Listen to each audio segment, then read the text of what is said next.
And today we celebrate MLK Day, but it looks much different this year.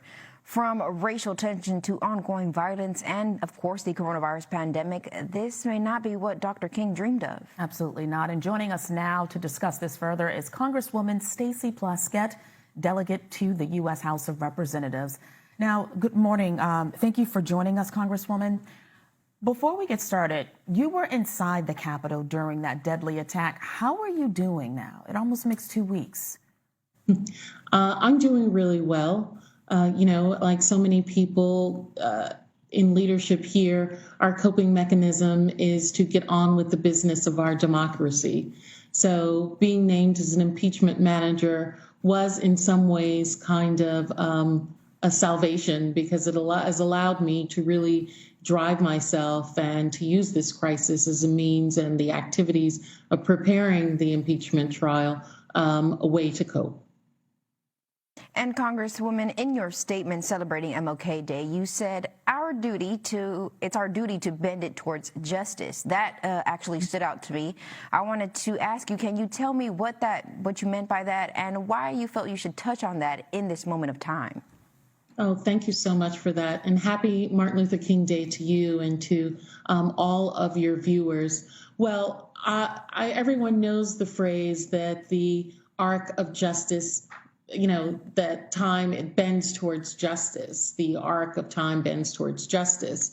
And I've heard it used actually by individuals who are not engaged in justice. And that was absolutely so galling to me. I don't believe that that's a passive engagement, that we are not just supposed to watch and hope that it happens, but we actually have to do the bending ourselves.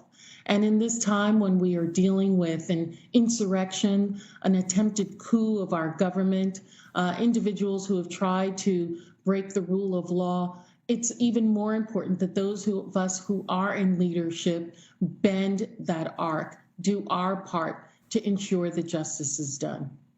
Now, as someone, I want to piggyback off of what you said. And speaking of vindication, as someone who represents a U.S. territory, you were unable to cast a vote in the impeachment, but you were chosen as an impeachment manager by Nancy Pelosi herself. Tell us about how you built that case that led to the House not only impeaching Trump once, but twice. Sure. As you may be aware, there are several members of Congress who represent territories which are in fact colonies, as well as the District of Columbia. And collectively, we represent 4 million Americans who are part of the draft, who engage in service to this country, who represent individuals and support our nation, are proud to be Americans, and want the privileges along with the responsibilities of being American citizens. Under the Democratic majority in the House, members of the territories, of course, have full voting in committees and also vote on issues of committee of the whole on the floor, but are not afforded the right to vote in final passage. And so having Nancy Pelosi, who in her wisdom has put together what I believe is a really stellar team. All of us are attorneys, having done litigation, prosecutors, defense attorneys, constitutional law professor in our lead manager, Jamie Raskin. But more importantly, we look like America. If you look at us, our experiences, our ethnicities, our ages really track the American experience. And I think that's what makes Leader Pelosi who she is. And of course, the irony, of course, is that so many Virgin Islanders, as well as people from the other territories, had tremendous angst about this election. While we participated in the primaries, we were not afforded the ability to vote in the general election. So we all volunteered, did what we could to support the democracy. And, the greatest ability in a democracy is a vote. And, we've been happy to see that Americans came out in numbers greater than before. But so many Virgin Islanders and indeed people from Puerto Rico, Guam, are reaching out to me, leadership, saying what great vindication it is that although we cannot vote for president in an election cycle, that our representative in Washington has been named as one of the individuals to have the sacred, I do believe it's a sacred trust to be one of the prosecutors trying this case against the president for the second time. Our framers anticipated such an act as what Donald Trump has engaged in during their discussion of impeachment. The House in the Parliament in England was impeaching an individual who had already left office but had engaged in heinous crimes. And not only did they anticipate a demagogue, an individual who would try to grab power for themselves and use the mob and use the people of that democracy to try and wrest power and absorb it for themselves, but they anticipated that that person may leave office, may resign and try and flee from the justice, and have put in place the ability to impeach an individual after they left office. And indeed, the Senate has engaged in trials against individuals after they have left office as well. So not only can a president be removed, but he can also be disqualified from running again, as well as stripped of many of the vestiges that we afford those individuals who are former presidents. So were you saying that's going to be Trump's fate? Well, it is my job to prosecute him, to present the case that the article of impeachment that was passed in the House is correct. And so we are engaged in daily, long conversations. We have a tremendous staff of attorneys, staff from the Judiciary Committee, our Oversight Committee, our own staffers. Congress, I'm sorry, Representative. I'm so sorry to interrupt. We have breaking news right now coming out of the U.S. Capitol, where you are. Can you stick around with us so we can pick this right back up? Breaking news right now, the U.S. Capitol participants in inauguration rehearsal on the west front of the Capitol are being evacuated by security officials. The Capitol Police released a statement saying there is, quote, an external security threat, and staff are directed to avoid coming to the Capitol complex area. There are also reports of security checkpoints near the Capitol being locked down. All personnel are being advised to stay inside and away from doors and windows. We'll continue to follow those details as they come in, and we'll keep you updated right here on BNC.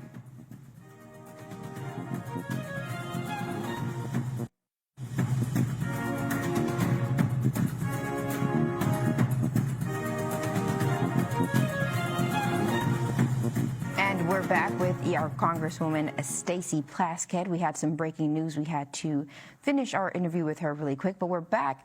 So I did want to highlight and also mention you are also the first member from a territory to sit on the Ways and Means Committee and the fourth Black woman. What does this mean to you? Well, being on the Ways and Means Committee is interesting because there was a point in time several decades ago, I understand in the late 60s, 70s, where it was understood in an agreement among leadership in the House that a member of a territory would not sit on the Ways and Means Committee. So having myself be on there when it is such an important committee, the most exclusive and the oldest committee in the House, mentioned in the Constitution, that deals with all revenue, all taxes. I'm deeply honored that the trust that the caucus has put in me to be a member of that committee. And being the fourth Black woman, following the steps of the first woman, Stephanie Tubbs Jones, who was the first individual to sit on there, I'm just happy to be part of the Trailblazers and sit with my two other sisters, Terry Sewell and Gwen Moore, who are members of that committee now. It's our job to ensure that there's equity in terms of tax laws, revenue, opportunities in terms of SSI, Medicare, all of the social impact and the things that we have fought for to make sure that we level the playing field and make sure that our communities are able to benefit from the American dream. Representative Plaskett, we heard about that. We just went into breaking news of a security threat outside of the Capitol. FBI already warned of possible attacks. Does this concern you? I'm always concerned, but about security issues. Listen, I understand that being Black in America is a security issue so often for many of us in our community. I have 4 Black sons, a Black husband. I'm worried for their safety all the time. But in terms of the Capitol and the inauguration, we are not going to let terrorists, we are not going to let insurgents stop the transfer of power. We recognize that this is not going to be a peaceful transfer, but we will let the world know that democracy will, at the end of the day, rule. And so I am grateful for the tremendous work that the everyday Capitol Police officers are doing here on the ground. But for them doing what they did, so many of my colleagues would be in grave danger and potentially be kidnapped, maimed, or dead now. And so I know that they have done their job. I have seen the troops that are here from so many states, and I want to thank those Virgin Islands National Guardsmen that are here so far from home in America's paradise, being in this cold weather to protect us. And I will be out there on Inauguration Day. Many of my colleagues will as well, and we are not going to be scared. This democracy was fought for not just by the founders, but our own families, our own parents, my father who fought in the Korean War and others, and it will go on. And Representative, defense officials telling the Associated Press about a possible inside attack at the inauguration and what we're seeing today happening outside. Are you looking at your colleagues differently? Are your movements different?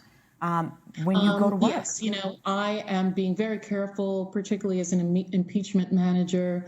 We are trying to be as careful and have as much security as they believe and our families and other outside experts believe is appropriate. Listen, individuals who have been sent here by their constituents, that is their constituents' choice. Do I think that some of them need to be investigated? That's potentially something that I believe that the House is looking at right now.